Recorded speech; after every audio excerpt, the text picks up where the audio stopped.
What's going on, B3CUZ family, man? This is your boy, Little Lucas III, one of the hosts. I got my co-host with me, my boy to my right.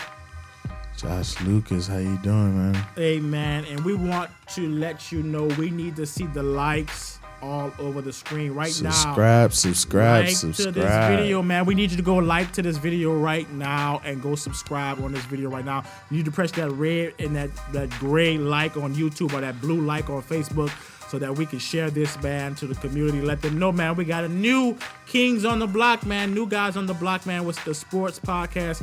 We want to let you know we got a lot of big stuff coming up on the episode, man. So we definitely want you, before we get to this episode, like, subscribe, tell a friend. Let them know, man, these two guys up and coming got some great content on that podcast. So without further ado, man, let's get started with the episode.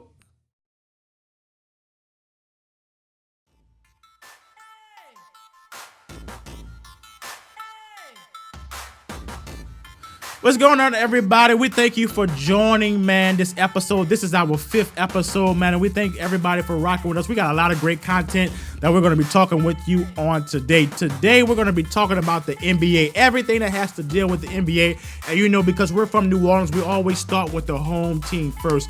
Josh, we got a lot of content that's we're going to be talking about today. Man, what's on the list today? What we're going to be talking about? All right, man, since we sticking around with the local guys, the home team, shout out to the Pelicans.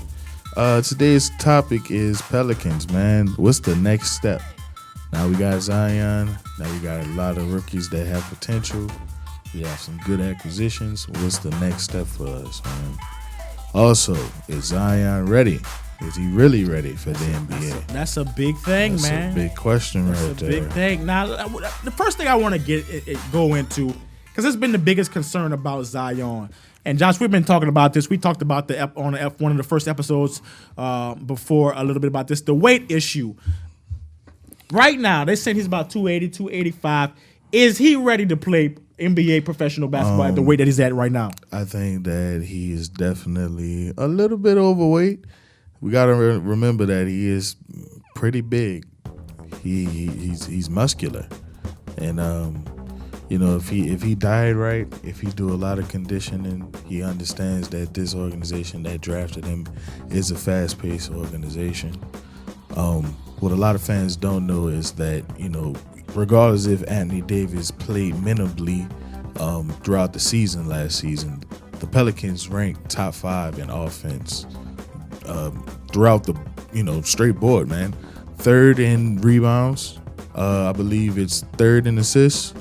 And 3rd in points, right? That's kind of true, yeah, man. It was I think it's 5th in rebounds. It's kind of mixed assists, between the three, but yeah, they was like the top 5. Still top 5, man. It's top 5 across the board, man. And I'll pull it up very soon, so you can. No, you don't have to do that, man. We good, bro. But yeah, when we're looking at this, we go to a team like the Pelicans, and just to put up some key stats, man. You put up some guys, you know, we got rid of Anthony Davis, we got rid of Solomon Hill. But when you look at those core guys, getting rid of that. When you look at a couple of these core guys, man, we're looking at Zion Williamson, we're looking at Derek Favors, looking at Lonzo. You know, we got, you know, the Frank Jacksons, the Josh Harts, the Drew Holidays, man. We just signed Melly. You know what I'm saying? We got a lot of guys that's coming. We still got Jahlil Okafor. We got J.J. Redick, new acquisition, shooting guard. We're looking at that. We're looking at these key guys. Who's the guy that really coming on as our new acquisition that surprised you, that you're like, man, this guy I think is going to do some real good for the Pelicans? Man, first and foremost, shout out to our GM. Yeah, David Griffin. Man, David Griffin. You've been awesome doing guy great so far, man. But one of the players that I definitely want to just target out right now that's actually been doing pretty good is Frank Jackson. Yeah, Frank Jackson is somebody balled who out, seems man. like he's a great in the acquisition. NBA Summer League. He had a great summer league last season. He definitely showed traits of potential. Definitely, for sure. Another acquisition that we just got in our draft, the number 8 overall pick, Jackson Hayes. Of course, we all saw the dunks that he could show. That guy's a with. beast. Now, when you talk about the high flyer, yeah, man, he's pretty good. Let's go into that. Now, we talk about a guy like Jackson Hayes. One of the things that really surprised me, and I got a lot of chance to really digest some tape. If you didn't get a chance to watch episode 103, you can go ahead. That's a link to click it. You definitely want to go. I talked about some of the guys that I thought were some key guys in Summer League. I want to give you a little bit of my understanding of Jackson Hayes. One of the things I like about him, the guy at a young age, he knows how to play the pick and roll.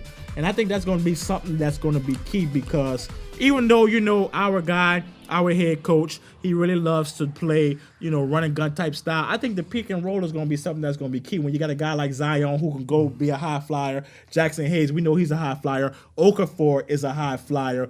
I think they're going to be able to, with Drew, slow the ball down just a little bit. Lonzo's style of play is very fast paced. Drew Holiday's going to probably slow it down. You think they're going to be able to implement that pick and roll. One of the things I liked about him, he's a high flyer. He's not real big on the jump shot. He has a pretty decent jump shot, but he's a high flyer, and he has a high IQ when it comes to the pick and roll. Do you think he's going to be effective in our system from what you've seen with the Pelicans? Jackson Hayes is definitely going to be implemented in the Pelicans organization pretty well.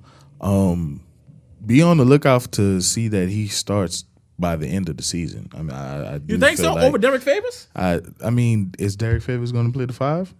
I think we still don't know the official lineup, so I mean, hey, man, Jackson Hayes at the 5, that doesn't sound pretty bad. No. You got Lonzo creating that pick and pop that you're talking about, man. A la the Crescent City connection, man, with Chris Paul and Tyson Chandler. I think that's a pretty good idea. I love the acquisitions, man. I think JJ Redick is a great shooter. I think that we always needed a great shooter like that on our team. We just recently got Derek Favors, great forward, rebounds pretty well, had a pretty good season last year with the Utah Jazz. So, yeah, man, we're doing pretty good.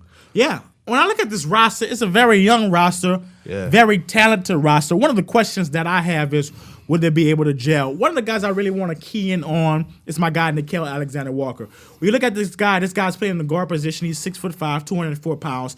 And this guy, this guy can do it all. When I looked at him he can definitely shoot the 3. He's effective at shooting the 3. He's got great vision and focus. He knows how to get into the lane. And I'm looking at, I would rather him, this is just my opinion. You said you're thinking about maybe having Jackson Hill starting. But if I can get a guy like him and Jackson Hayes coming off that bench, and you're talking about, I think with them two guys, they could be any bench in the NBA. Yeah, man. Very versatile. Very versatile. We have a pretty solid roster, man. Absolutely. Starting lineup and bench. Absolutely. That's probably the best depth that we had in a long time. Absolutely. Alexander Walker, man, he had a phenomenal summer league. I think he definitely should have been the MVP of the summer league. He showed his versatility where it comes to rebounding and assisting. I think he had great leadership. I felt bad for him because, obviously that turnover that we had at the end really cost us, but he's still a great player. Just got to focus on the small things, and he's going to be pretty good. But to step on the side of that, man, let's switch over to the Zion thing. Okay, man. let's go back to Zion. Let's just ask the big question, man. Is Zion ready, man? Do you think that? Okay. Do you think that Zion Williamson is NBA ready? Okay, I'm just gonna go back from what I've seen from Summer League. I'm not really gonna go back into some of the Duke games. For one game, you're gonna tell me that's. This is the only footage that we have. I can't really say because when you look at, Division I Duke basketball is probably the closest thing that you can get to NBA style basketball in college basketball. But still, the NBA is a total different pace. It's a total different mindset, total different physicality. So when I'm looking at from what I've seen in the game that he played, what I liked about it, the guy was very high energy. That's good. You need that in the game. Guy really was good at making sure his teammates was pumped up and getting the best out of them towards the game. What I seen from Zion going into the one game that we had is that physically, right now, at 284, he cannot play 81 games.